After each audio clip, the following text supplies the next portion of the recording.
Mr. Odd Arne Westad is one of the world's foremost historians of global power and ideology. He is professor of history and global affairs at Yale University, and his work bridges the past and present to make sense of today's shifting world order.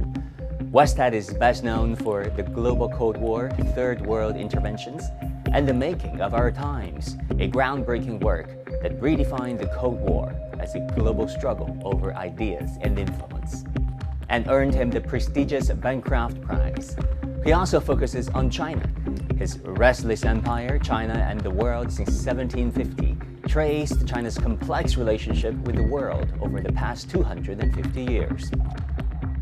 In his most recent book, The Great Transformation, China's Road from Revolution to Reform, co-authored with Chen Jian, Westad explores China's reform era, revealing how the country has dramatically reshaped both itself and the wider world over the past several decades. Professor Westad, do you think Donald Trump and the MAGA movement in the United States is disrupting the U.S. empirical or new empirical framework, or is it inheriting the old framework, just putting on different format? In many ways, to me, Donald Trump is America's first post-Cold War president. He is the first one who has broken with the overall framework that was put in place in terms of how the United States functioned in the world that came out of the Cold War.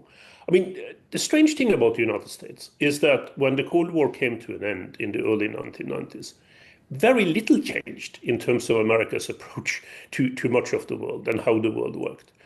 Donald Trump is the first one who says that he looks at the world very differently. He doesn't see the United States as a systemic power, as a power that is responsible for everything that goes on in the world.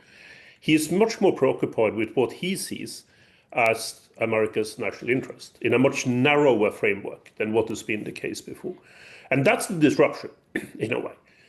Trump wants the United States, for good or bad, to start behaving as if it were a normal nation state, with interests and preoccupations that more or less cover the globe, but still one that puts its own interests first.